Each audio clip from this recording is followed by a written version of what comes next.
Welcome to the Sykes, the Bottom Line Pharmacy Podcast, your regular dose of pharmacy CPA advice to fuel your bottom line, featuring pharmacists, key vendors, and other innovators. From the best So we have a special guest today that we're highlighting, none other than Ollin Sykes.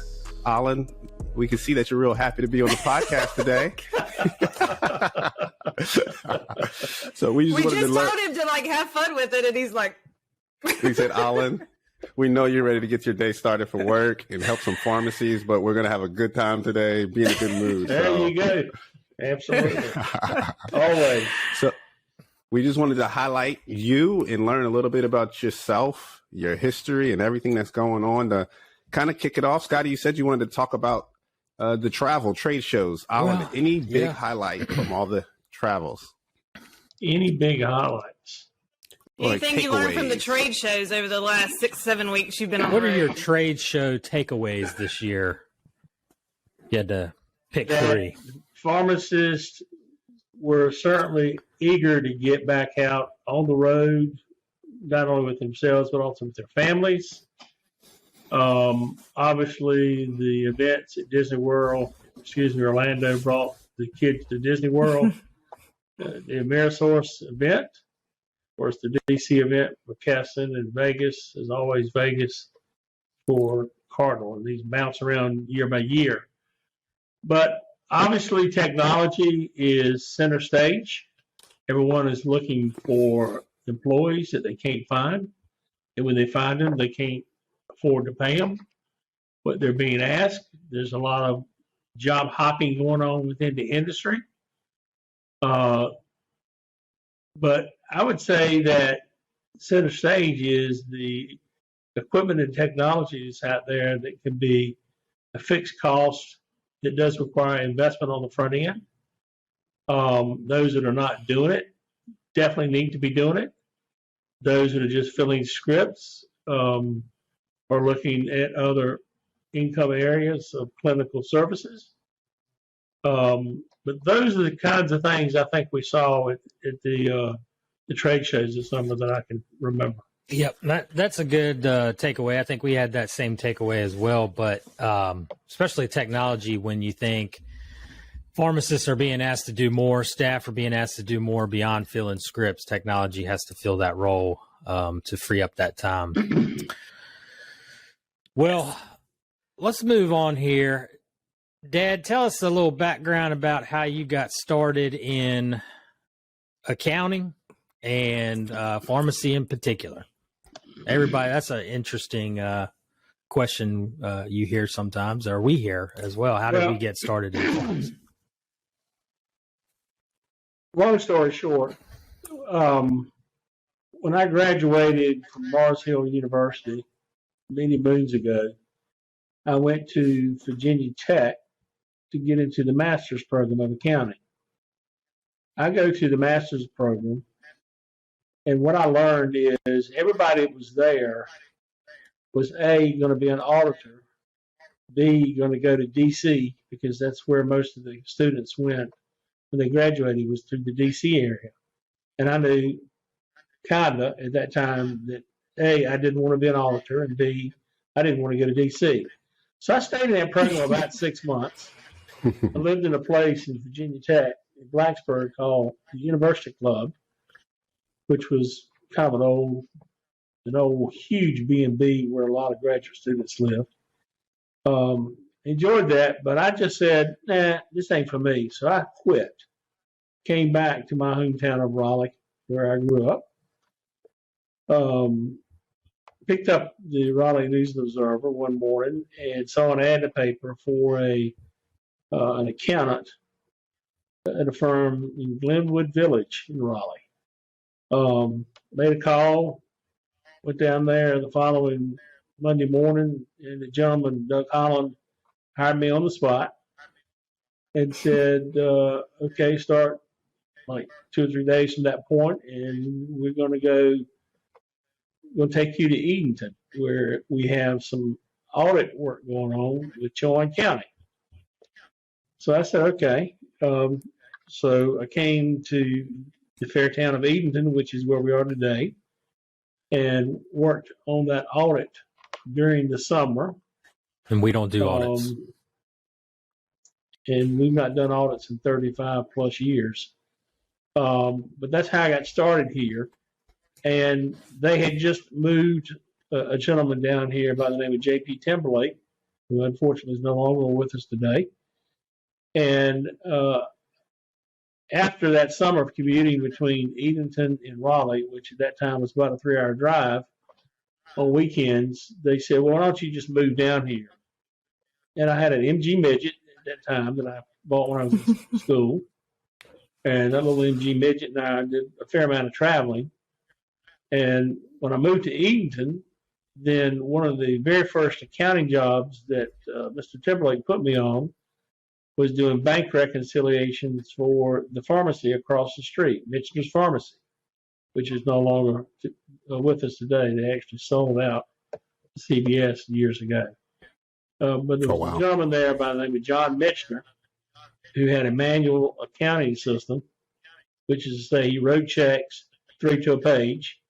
He wrote everything on the stubs. And at the end of the month, I would go get the check stubs, the bank statements, and cancel checks. I would reconcile the bank account and enter the information into what we called DP at that time, data processing. So I noticed that. This is why you love QuickBooks so much, because of that experience of doing the manual things. QuickBooks wasn't even a thought at that time by anybody. There were pretty much some mid-level softwares out at that time, but I can't even remember what they were. But I do remember that this pharmacy had some pretty good margins, like in excess of 60%. And I thought to myself, well, that's pretty good. And of course, this gentleman had his own way of accounting. He was ex-mayor of the town. Then it was like a multiple generation pharmacy, and just learned a lot from this gentleman about pharmacy. Certainly not much about accounting from him. But that was the very first incident that I had in dealing with accounting and pharmacy. So that's how you got started in pharmacy accounting. And then from there, kind of explain how we went, grew from there and went regional and expanded the pharmacy accounting. Yeah. Then once I had that experience with the Michener Pharmacy, another pharmacy down the street, who is still a client of ours today, Blunt's Pharmacy, engaged us. And actually, I live right across the street from that gentleman, Jim Blunt, who's still a very good friend of mine today. His daughter's very now good pharmacist there. Yeah, and his son is now an orthopedic surgeon in the Raleigh area. He was a good friend of one of my oldest sons, Chris. And ultimately, he got us to the buying group of NC Mutual Drug, which was a regional wholesaler at that time and still is today, with about 500 plus stores in the Carolinas, Virginia, and West Virginia. And there were some people there that began to recognize what we were doing and said, well, hey, can you fix some problems we have at some pharmacies that we have issues with? They have cash flow problems. And we said, sure, we'd be glad to try. And they sent us to a group of pharmacies in Elizabeth City that was having some issues. We were able to fix those issues, get the pharmacies cash flow positive, and those pharmacies flourished until they sold out just last year. So that was about roughly 50 years, give or take. No, 40 years, give or take. That those pharmacies flourished and grew. So the Elizabeth City pharmacies that we helped actually just sold out last year to a big box. But in the meantime, we started working with some other pharmacies in eastern North Carolina and other pharmacies through the state. They were in the NC Mutual system. And that went on for 15, 20 years, and actually a bit longer. And our firm was involved in a whole host of activities at that time. But more and more, we were picking up pharmacies across the state and actually started going across lines in some cases, like in South Carolina. And fast forward a little bit until about 2010, 2011. And that time, we met with the Live Oak Bank personnel. I can't remember how we actually met them. No, I'll tell you how we met them. them. Trade show, I think it was. We opened he was in they had a Meet him. front page ad in the NCPA Digest, and they were listed in Wilmington. And we had a road trip coming up for pharmacies in that area. That's so right. We stopped by and lined up lunch. That's what we did. And so I remember us eating on the river down there one day for lunch. No, it was Jimmy Neal, was it not? Brian Falk and Chad, maybe. Brian Falk. Yeah, Brian Falk.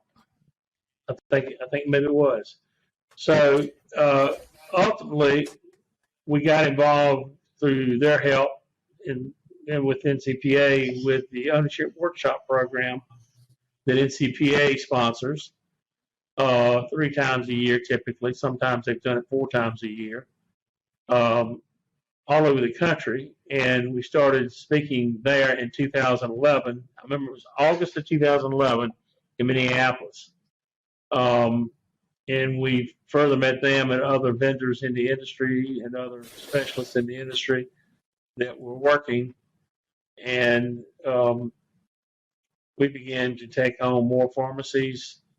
And obviously, over the last 10 or 12 years, it's grown much more dramatically, and to the point that today we are 100% doing nothing but retail independent pharmacies, their owners, and the entities that they own, like real estate activities that many of them are involved in for their stores. So I want to say that year, Ollin, that 2011, that year, that in the fall, that was our first NCPA trade show there in Nashville. Yeah, I think that was our first big show. I can't remember whether it might have been 2011. But yeah, we started attending trade shows. You want to talk about at travel? The national level? That very first trade show. That's when I drove across. That was a rookie North travel. Carolina. We and I flew drove with and you drove the banner. pole in the car over a mountain into, was it Nashville? Gaylord? Oh, man. I'll tell you what. Yeah, man. Nashville. Oh, wow. Yeah. That was rough. So, we're glad that you took one for the team, Scotty. We all flew there direct. And that was terrible. And you drove the banner in for us. I've never heard any of these stories before. What? Kendell, I've never heard any of these stories. Man, we've come a long way since 2011. So this is exciting. This is really back then, going to multiple trade shows a year, getting ourselves invited to speak. It was a slow process because we learned that when you speak at a trade show, it affects the number of folks that come by your booth. And obviously now we desire to only go to trade shows that we do speak at so that we can hopefully draw larger crowds. So, and obviously during all this period of time, we worked on social media platforms, webcasting platforms, webinars. Now we're doing these podcasts. We've got. I got something for you, Ollin. Okay. Uh-oh. Got something for you. All right. So you said around that time. When he says that. Oh Lord. 2013. Man. Some things don't change. Yes. 13. You still got the headset. That's Rachel. Yeah, it was Rachel. I remember her. Still got Yes. the brick background. I forgot about that. And this is good stuff. Yep. Man. So this is throwback, Ollin. So you've been doing it for about the videos for about 10 years. No doubt that's something else 10 kind of years. help grow you. And I know just that recently at a trade show, we did some videos on PPP and the kind of feedback you get from people we meet about the power and the impact that these videos have had on them is amazing. What you all are doing for the pharmacy community. just by producing these YouTube videos. Yeah, Ollin was doing videos before people were really doing videos. Yeah, we were. Yeah, he's the pioneer. Yeah, we started using Uvu. I remember that. Uvu. Yeah. It's funny. But it's been a long road, and obviously having an excellent team of folks like folks on this call here and others that we have here at Sykes Company, and having good leadership here. We about 7 years ago we hired a chief operating officer, a young lady who's helped us take it to a whole nother level.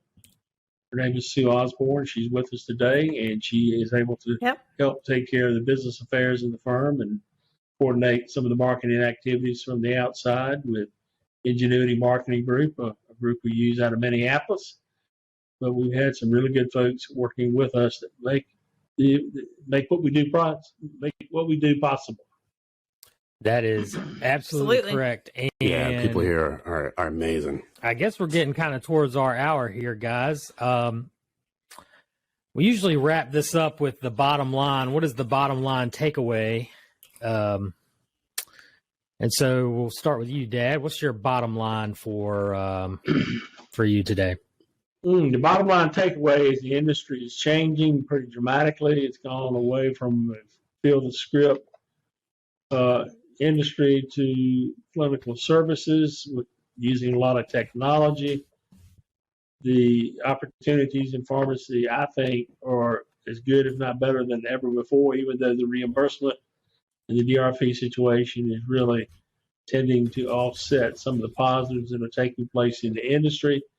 Obviously, COVID had a major impact. PPP monies had a major impact. Some of the EIDL funding from the SBA during COVID had a huge impact. It still does today. But I still think the pharmacy has a really good opportunity to be the health center for many small rural and suburban areas of this country that we see that they're affected. So, so I think it's couldn't agree more. Well, all right. Great Thank job. you, Ollin. We appreciate it. Thank you, guys. Bye-bye. My pleasure. Have a good day. Bye-bye. Your paychecks, check. Your QuickBooks, check. Your checks, yes, you gon'